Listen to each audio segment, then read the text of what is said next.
ഇപ്പോൾ മുഖ്യമന്ത്രി ഒരു കട്ടിൽ വാങ്ങിയത് വരെ നിങ്ങൾ വാർത്തയാക്കി. പല മാധ്യമങ്ങളും, മുൻനിര മാധ്യമങ്ങളും ഒരു കട്ടിൽ വാങ്ങിയത് വരെ വാർത്തയാക്കിയ മാധ്യമങ്ങൾ അവിടെ ഉള്ളത്.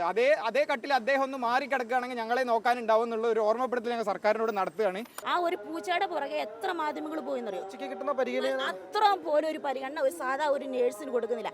മലബാറിനെ സംബന്ധിച്ച് ആദ്യം നിപ്പ വരുന്നു, അതിനുശേഷം കോവിഡ് വരുന്നു. അങ്ങനെ മഹാമാരികൾ ഓരോന്നായി ഇങ്ങോട്ടേക്ക് എത്തിയപ്പോഴും നമുക്ക് കരുതലായിട്ടുള്ളത് നേഴ്സുമാരായിരുന്നു. ആ നേഴ്സുമാർ ഇപ്പോൾ വലിയ പ്രതിസന്ധിയിലാണ്. വർഷങ്ങളായിട്ട് അവരുടെ ശമ്പളത്തിന്റെ കാര്യത്തിൽ ഒരു വർധനവും ഉണ്ടായിട്ടില്ല എന്നുള്ളതാണ്. വലിയ പ്രതിസന്ധിയിലേക്ക് കടന്നിരിക്കുകയാണ് അല്ലേ? അതെ, തീർച്ചയായും വലിയ പ്രതിസന്ധി നേരിട്ടുകൊണ്ടിരിക്കുന്ന ഒരു സമയമാണ്. കേരളത്തിന് എല്ലാവിധ പ്രതിസന്ധി ഘട്ടങ്ങളിലും സഹായിച്ച് കൂടെ നിന്ന ഒരു വിഭാഗത്തിനെയാണ് നിങ്ങളിപ്പോൾ പുറന്തള്ളപ്പെട്ടില്ലെങ്കിൽ മുന്നോട്ട് കാണിക്കാതെ ഞങ്ങൾ അവഗണിച്ചുകൊണ്ടിരിക്കുന്നത്.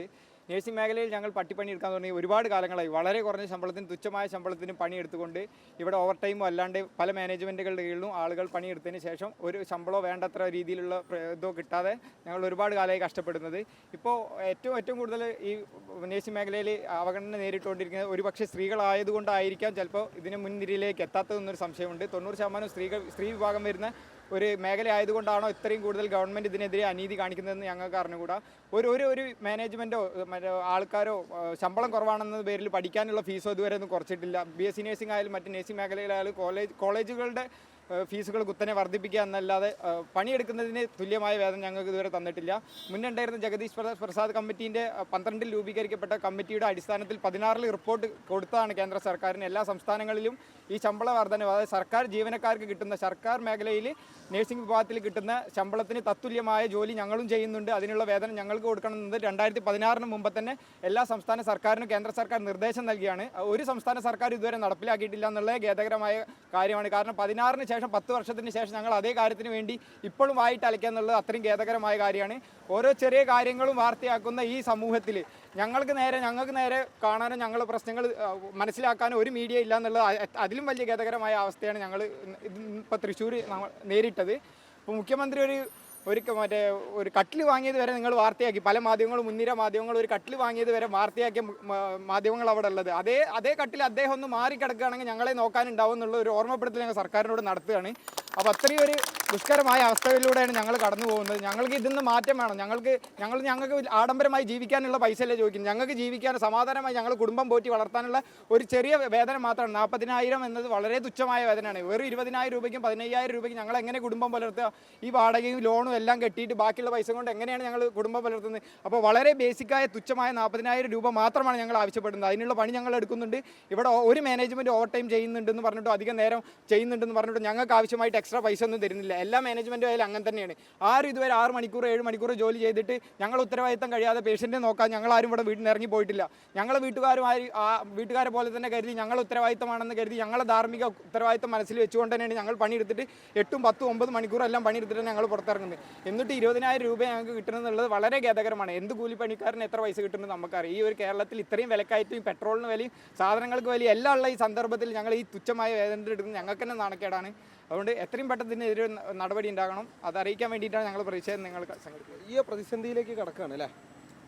ഇപ്പം നമ്മൾ പറഞ്ഞ 21-ാം തീയതി നമ്മളൊരു സമരം പ്രഖ്യാപനം നടത്തി. അന്നത്തെ ദിവസം ഞങ്ങൾ 10-15,000 ആൾക്കാർ ആ തൃശ്ശൂർ ഞങ്ങൾ മുഴുവനായിട്ട് നടന്ന്. പക്ഷേ അതിന് ഇതുവരെ ഒരു തീരുമാനം ഉണ്ടാവില്ല എന്നുള്ള ഉറപ്പ് കൊണ്ടാണ് മാർച്ച് 4-ാം തീയതി, അതായത് നാളെ എന്നുള്ള ദിവസം അനന്തപുരിയിലേക്ക്, തിരുവനന്തപുരത്തേക്ക് ഞങ്ങൾ സമരം പ്രഖ്യാപിച്ച് പോകുന്നത്. ഇതിനൊരു മുന്നോട്ടായിട്ട് നമുക്കൊരു തീരുമാനം ഇല്ല എന്നുണ്ടെങ്കിൽ തീർച്ചയായും ഞങ്ങൾ അനിശ്ചിത കാലത്തിലേക്ക് എന്നല്ലാണ്ട് വേറെ ഒരു മാറ്റവും ഞങ്ങളുടെ ഭാഗത്തു നിന്ന് ഉണ്ടാവില്ല. കാരണം ഇന്ന് ഇപ്പോൾ പറഞ്ഞ പോലെ ജയിലിൽ കിടക്കുന്ന ആൾക്കാർക്ക് ഉണ്ട് സാലറി കൂട്ടുന്നത്. അത് ആരോടെങ്കിലും ചോദിച്ചിട്ടാണോ? 2023 ഞങ്ങൾക്ക് സാലറി കൂട്ടാൻ റീസൺ ഞങ്ങൾ സമരം ചെയ്തിട്ട് നേടിയെടുത്തതാ. അതല്ലാണ്ട് നിങ്ങൾക്ക് ഇപ്പം ഞങ്ങൾ സാലറി കൂട്ടിത്തരാം എന്നും പറഞ്ഞിട്ട് ഒരു മാനേജ്മെൻറ്റോ സർക്കാർ ഞങ്ങൾക്ക് തന്നിട്ടില്ല.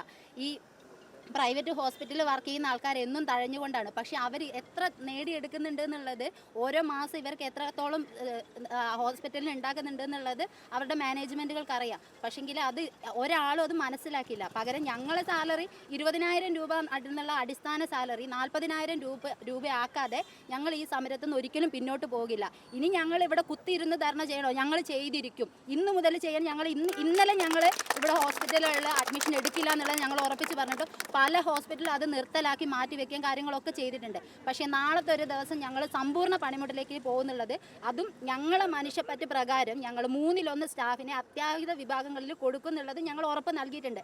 കാരണം ഞങ്ങൾ പഠിച്ചത് നഴ്സിംഗ് ആണ്. ഞങ്ങളത് കൊടുക്കുന്നത് ഞങ്ങളെ വീട്ടിലെ അമ്മയും അച്ഛനെ പോലെ ഓരോ പേഷ്യൻറ്റിനെ ഞങ്ങൾ കാണുന്നത്. അത് ഞങ്ങളത് അവർക്ക് കൊടുക്കുക തന്നെ ചെയ്യുകയും ചെയ്യും.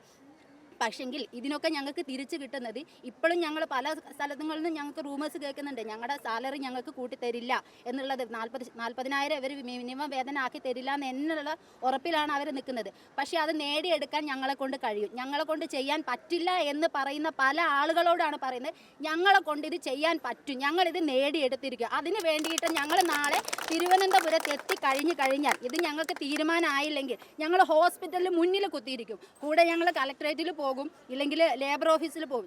ലേബർ ഓഫീസിൽ പോയി കഴിഞ്ഞാൽ അവരാണല്ലോ തീരുമാനിക്കുന്നത്. നമ്മളിവിടെ ഒരു സമരം ചെയ്യണമെങ്കിൽ അവർക്ക് ലെറ്റർ കൊടുക്കണം. ഇങ്ങനെയുള്ള കാര്യങ്ങളൊക്കെ ചെയ്തിട്ടാണ് നമ്മൾ എന്ത് ചെയ്യുന്നത്, ഒരു സമരം പ്രഖ്യാപിക്കുന്നത്. നമ്മൾ ഒറ്റയടിക്ക് ഇവിടുന്ന് സമരം പ്രഖ്യാപിച്ച് ഇറങ്ങി പോകുന്നില്ല. പകരം നമ്മൾ പറയുന്നുണ്ട് ഇന്ന ആളുകളോട് ഞങ്ങൾ സമരത്തിലേക്ക് ഇറങ്ങുകയാണ്, പേഷ്യൻ്റ് നോക്കാൻ ആളുണ്ടാവില്ല എന്നുള്ളത്. പകരം ഞങ്ങൾ 1/3 സ്റ്റാഫിന് കൊടുക്കാന്നുള്ള തീരുമാനത്തിലാണ് ഞങ്ങൾ പോകുന്നത്. എന്തായാലും ഇത് മുന്നോട്ട് പോകുന്നല്ലാണ്ട് ഇത് ഞങ്ങൾ ഇവിടെ വെച്ച് നിർത്തില്ല. ഞങ്ങൾ 40,000 നേടിയെടുത്തേ ഇതിനൊരു അന്തിമ വിജയം ഉണ്ടാവുള്ളൂ എന്നുള്ള ഉറപ്പ് ഞങ്ങൾ പറയുകയാണ്. പരിഗണിക്കപ്പെടുന്നില്ല എന്നുള്ളത് വലിയ പ്രശ്നമാണ് അല്ലേ? അതെ, പരിഗണിക്കപ്പെടുന്നില്ല എന്നുള്ളത് നല്ല പ്രശ്നം തന്നെയാണ്. കാരണം അതിന് ഏറ്റവും വലിയ തെളിവാണ് 21-ാം തീയതി ഞങ്ങൾ പോയ സ്ട്രൈക്കിന്. അവിടെ ഈ കേരളത്തിൽ നടന്ന സ്ട്രൈക്കിൽ ഏതെങ്കിലും ഒരെണ്ണം നിങ്ങൾക്ക് ചൂണ്ടിക്കാണിക്കാൻ പറ്റുമോ? ഇത്രോ ഒരു ജനസംഖ്യ വന്നിട്ടുള്ള ഒരു സ്ട്രൈക്ക് നിങ്ങൾക്ക് ചൂണ്ടിക്കാണിക്കാൻ പറ്റുമോ? ഇല്ല. പക്ഷേ ആ സ്ഥാനത്ത് ഒരു മാധ്യമം പോലും അവിടെ വന്നിട്ടില്ല. ഒരു മാധ്യമം എന്ന് പറഞ്ഞാൽ ആ മാധ്യമം അപ്പോൾ പോയിട്ടുള്ളത് എവിടെയാണെന്നറിയോ? അതിൻ്റെ തൊട്ട് തലേ ദിവസം ഒരു പൂച്ച എവിടെയോ അവിടെയാണ് മാധ്യമങ്ങൾ പോയേക്കുന്നത്. ആ ഒരു പൂച്ചയുടെ പുറകെ എത്ര മാധ്യമങ്ങൾ പോയെന്നറിയോ? കിട്ടുന്ന പരിഗണന അത്രയും പോലും ഒരു പരിഗണന ഒരു സാധാ ഒരു നേഴ്സിന് കൊടുക്കുന്നില്ല.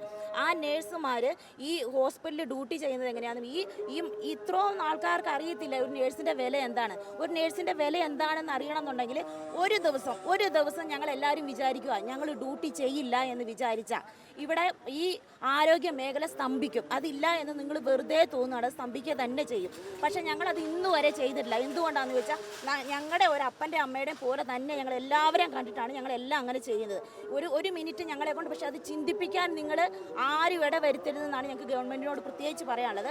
ഞങ്ങൾക്ക് ആ മാനുഷിക പരിഗണന തരിക തന്നെ ചെയ്യണം. അത് മാത്രമല്ല ഞങ്ങൾ ആവശ്യപ്പെടുന്നത് എന്താണോ അത് ഞങ്ങൾക്ക് നേടിയെടുക്കുക തന്നെ വേണം. അത് തന്നെയാണ് ഒരു പൂച്ചയ്ക്ക് കൊടുക്കുന്ന പരിഗണന ഒരു മനുഷ്യന് കൊടുക്കണം എന്നുള്ളത് തന്നെയാണ് ഇവരുടെ ഏറ്റവും പ്രധാനപ്പെട്ട ആവശ്യം.